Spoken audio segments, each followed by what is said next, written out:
우리 함께 말씀을 나누겠습니다.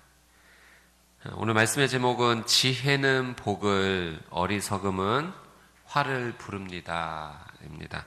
오늘 말씀을 통해서 지혜자 그리고 어리석은 자의 그 특징에 대해서 오늘 말씀은 아주 몇 가지 중요한 겉면의 말씀을 우리에게 주십니다.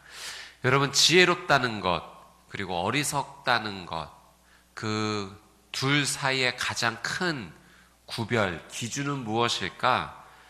가만히 오늘 말씀을 보면은 이 어리석은 자의 특징과 지혜로운 자의 특징이 어디서 가장 크게 구별되냐면 언어, 말 내에서 구별되어지는 것을 보게 됩니다. 지혜로운 사람의 언어는 어떠한가? 오늘 12절 말씀 한번 같이 한번 읽어보겠습니다. 12절 시작.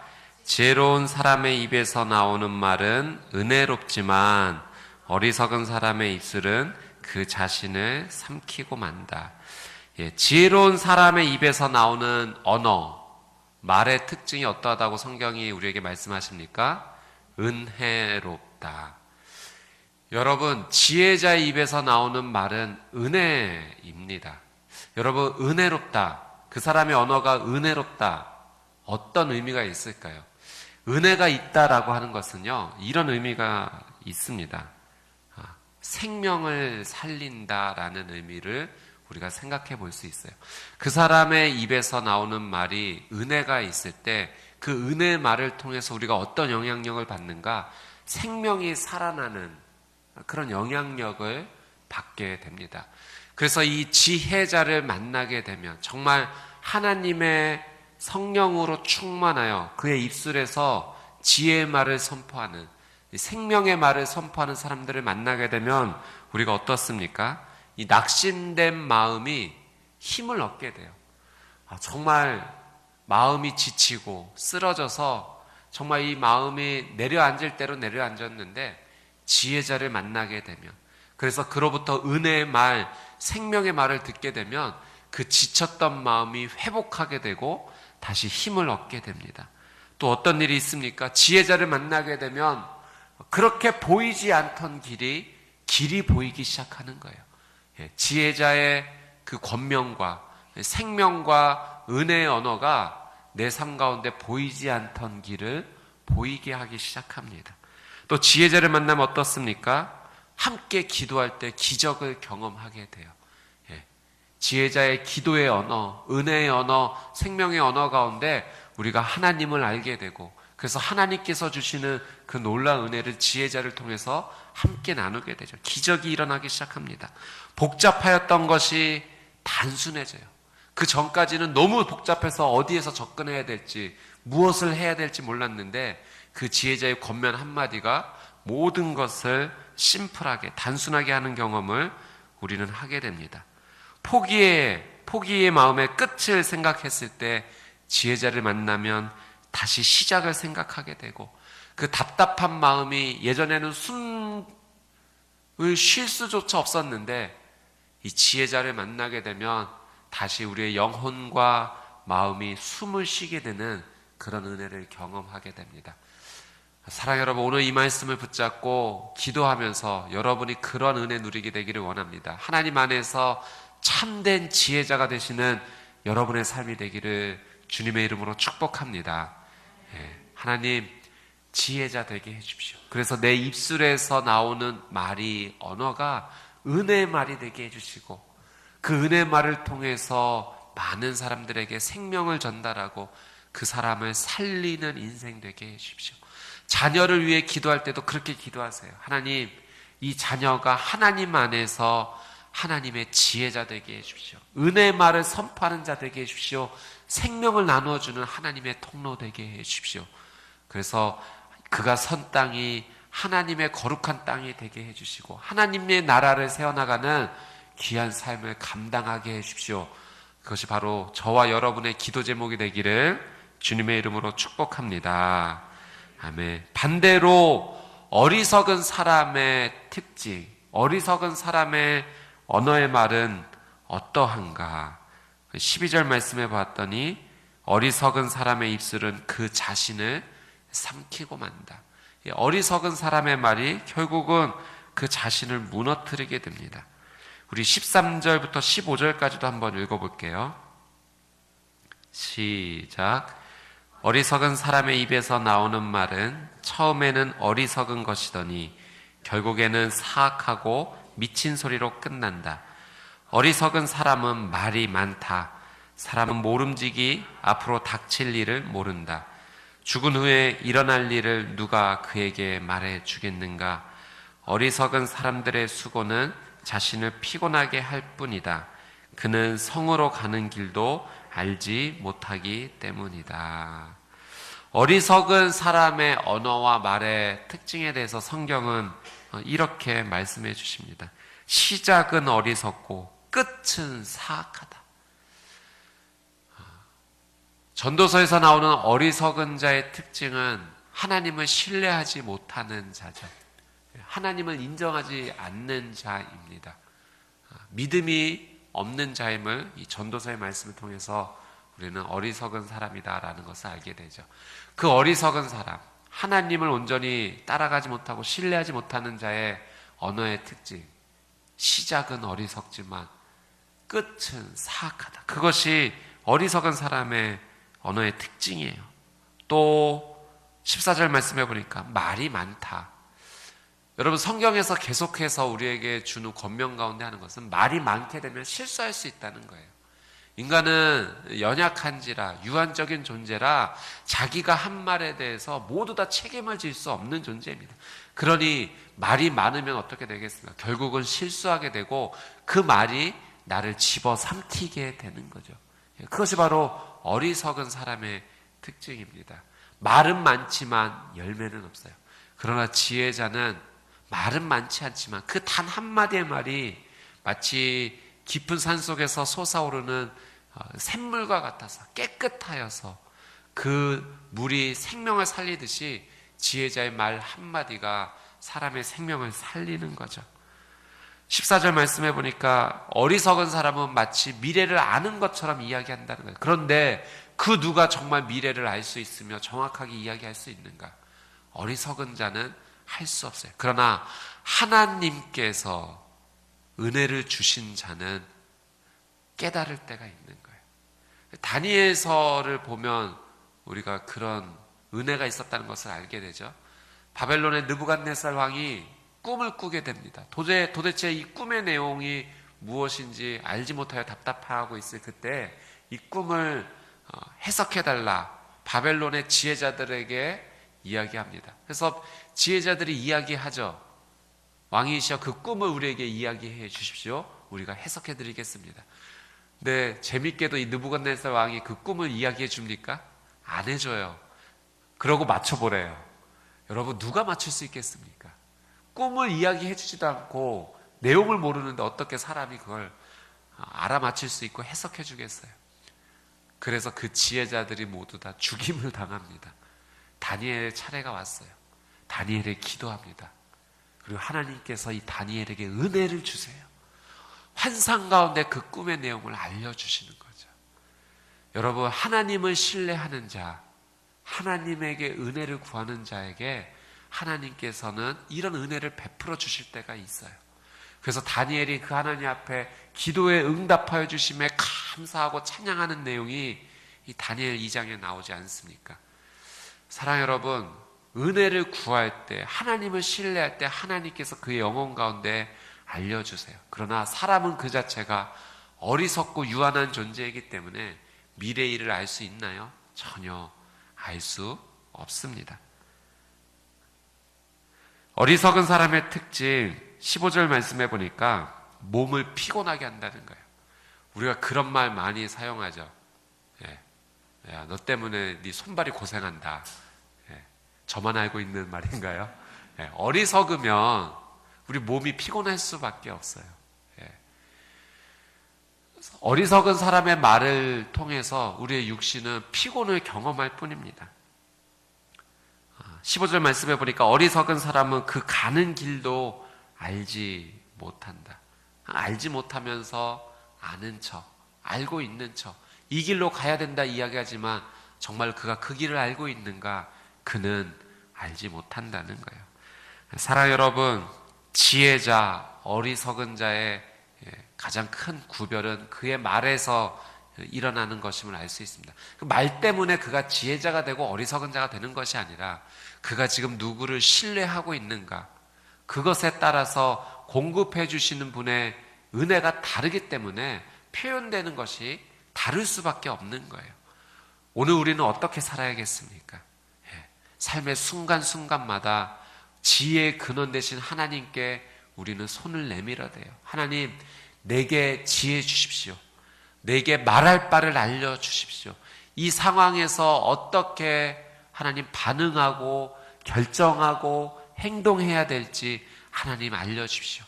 그렇게 손을 내미는 자가 겸손한 자고 지혜자입니다. 그런 자에게 하나님께서 은혜 주실 줄 믿습니다. 오늘 우리의 언어가 하나님으로부터 공급되는 지혜로 말미암아 정말로 이 성경 말씀대로 지혜로운 삶을 살게 되기를 주님의 이름으로 축복합니다. 어린 자녀가 그 부모의 말을 따라하지 않습니까? 가만히 보면 부모님의 언어의 표현과 방법을 사랑하는 자녀가 그대로 따라하는 거예요. 마찬가지로 우리는 하나님의 언어를 따라해야 돼요.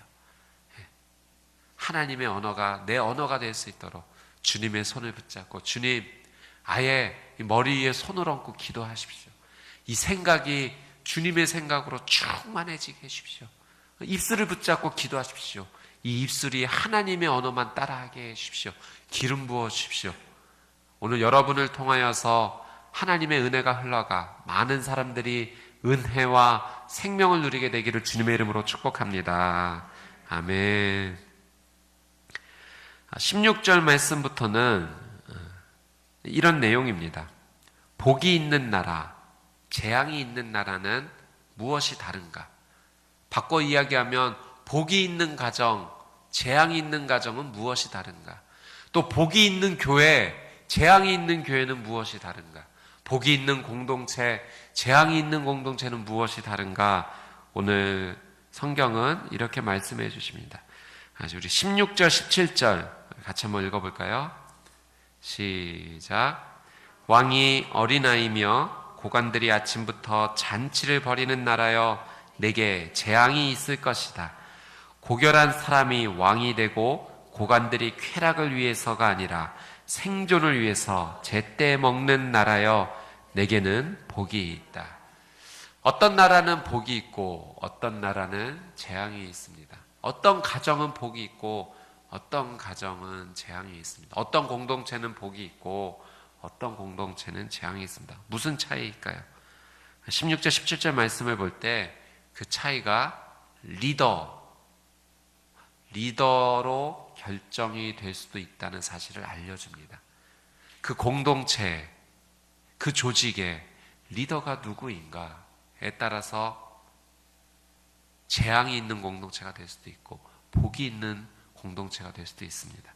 16절 말씀해 보니까 리더, 왕이 어린아이라면, 또 고관들이 아침부터 잔치를 벌이는 나라라면 그 나라는 복이 있는 나라입니까? 재앙이 있는 나라입니까? 재앙이 있는 나라래요. 여러분, 여기에서 왕이 어리다라고 하는 것은요, 단순히 나이를 가지고 이야기하는 것은 아닙니다. 미성숙함을 이야기한 거죠. 한 나라의 리더가 성숙하지 못한다면, 반대로 17절 말씀의 표현을 빌린다면 그가 고결하지 못하다면, 여러분, 고결하다라는 것은 어떤 의미겠습니까? 그것은 고결하다, 그것은 책임감을 갖는다는 이야기예요. 어떤 사람이 고결한 삶을 사는가? 책임감을 갖는 자가 고결한 삶을 사는 것입니다. 고결하기 때문에도 책임감 있는 삶을 살기도 하고요. 책임감 있는 삶을 살기 때문에 고결해지기도 하는 것입니다. 한마디로 성숙한 삶이죠. 리더는 어떤 삶에 대해서 책임을 질 줄 아는 자가 되어야 되거든요. 그런데 반대로 권력만 누리고 책임을 지지 않겠다는 것은 어린아이입니다. 그 앞서 말씀을 표현을 빌리자면 책임을 질 줄 아는 자는 지혜자이고 권력만 누리려고 하고 책임을 지지 않으려는 자는 어리석은 자인 거죠. 결국 리더가 지혜자인가 어리석은 자인가에 따라서 그 조직과 공동체가 복을 경험하기도 하고 재앙을 경험하기도 합니다. 여러분, 윗물이 맑아야 아랫물이 맑다. 우리나라에 있는 속담이 그 진리입니다. 어찌 위가 맑지 못한데 아래가 맑을 수 있겠습니까? 리더가 고결하지 못한데, 리더가 책임을 지지 못하는데, 리더가 어리석은데 어찌 그 추종자들이, 팔로워들이 어찌 지혜로울 수 있고 책임감을 가질 수 있고 고결한 인생을 살아갈 수 있겠습니까? 그럴 수 없다는 거예요. 리더는 어떻게 살아야 되는가? 지혜자는 어떻게 살아야 되는가? 쾌락을 위해 살지 않아야 된다. 성경은 가르쳐줍니다. 아침부터 고관들이 잔치를 벌이는 나라. 쾌락을 위해서만 그 인생의 목적이 있는 삶, 결코 복된 인생 살 수 없다. 재앙된 삶이다. 18절 말씀도 볼까요? 같이 한번 읽겠습니다. 게으르면 들보가 내려앉고 그 손이 게으르면 지붕이 샌다. 예. 어리석은 자의 특징, 게으르다입니다. 미성숙한 사람의 특징, 게으르다입니다. 지혜자는 하나님 주시는 은혜를 입은 사람은 게으를 수 없다는 거예요. 성실하고 근면해야 된다는 것입니다. 리더는 게을러서는 안 된다는 것이 오늘 성경의 가르침이죠. 또 어떤 삶을 살아야 되는가? 19절 시작. 잔치는 웃으려고 베푸는 것이다. 포도주는 즐거움을 주나 돈은 모든 것을 해결해 준다. 이 잔치는 무조건 나쁜 것인가? 그래서 하지 말아야 되는 것인가? 그것이 아니라 그 잔치 자체가 목적이 되어서는 안 된다는 거죠. 이 잔치는 웃음을 주는 좋은 도구 아닙니까? 사람들과 사랑의 교제를 나눌 수 있고. 그런데 그것을 교제하고 사랑을 나누는 것에만 잠깐 사용해야지, 그냥 그것이 인생 자체의 목적이 되어서 아침부터 잔치를 베풀고 그 인생으로만 살아간다면 재앙의 인생을 살아갈 수밖에 없다는 거예요. 마찬가지로 포도주는 잠깐의 즐거움을 위해서이지 그것에 매여 있어서 헤어나지 못한다면, 술에 빠져서 헤어나지 못하고 술에 붙잡힌 인생 된다면 정말 그게 복된 인생이 되겠습니까? 돈도 마찬가지죠. 돈은 어떤 일을 해결할 수 있는 좋은 열쇠의 역할을 하는 것이지, 그래서 그 돈 자체가 인생의 목적이 되고 그 돈을 소유하고 채우기 위해서만 살아간다면 옳은 리더이겠습니까? 그 사람이 지혜자이겠습니까? 그 사람이 속한 공동체가 건강하고 생명 있는 공동체가 되겠습니까? 그럴 수 없다는 거예요. 하나님이 주신 도구를 적절하게 사용할 수 있고 활용할 수 있어야 되지, 그것에 대해서 절제하지 못하고 거기에만 매여 있는 인생은 옳지 않다라고 하는 것입니다. 사랑하는 여러분, 성경에 나오는 비단 이것뿐만 아니라 하나님께서 우리에게 주신 많은 축복의 도구들이 있습니다. 그것을 적절히 하나님 안에서 지혜롭게 절제할 수 있어야 돼요. 성령의 9가지 열매 가운데 마지막 열매가 절제 아닙니까? 성령님의 은혜를 구해야 됩니다. 그래서 하나님, 내게 주신 것들을 하나님의 뜻에 맞게 절제할 수 있는 인생 되게 해 주십시오. 그게 하나님 안에서 올바른 리더입니다. 지혜자입니다. 그리고 그런 사람이 그렇게 살아가는 공동체 조직이 복된 공동체, 하나님의 은혜와 생명을 경험하는 공동체가 됩니다. 여러분, 축복합니다. 절제할 수 있는 거룩하고 은혜의 삶이 되시기를 주님의 이름으로 축복합니다. 20절 말씀 한번 읽어보겠습니다. 20절 시작. 너는 생각으로라도 왕을 저주하지 말고 침실에서라도 부자를 저주하지 마라. 공중의 새가 내 말을 실어 나를 것이요 날개 있는 것들이 내가 한 말을 전할 것이다. 한마디로 말조심하라는 거죠. 지혜자로 세워진 리더는 말을 실수하지 않으려 노력합니다. 아무도 듣지 않겠지. 그러나 성경은 그 말이 반드시 재확산될 것이다 라고 이야기하고 있어요. 나는 그렇게 얘기하지 않았는데, 그러나 여러분, 어떠한 뜻으로든 아기를 가진 내 말은 확대 재생산 될 수 있어요. 결국 그것이 내 삶 가운데 칼이 되어서 창이 되어서 돌아올 수도 있습니다.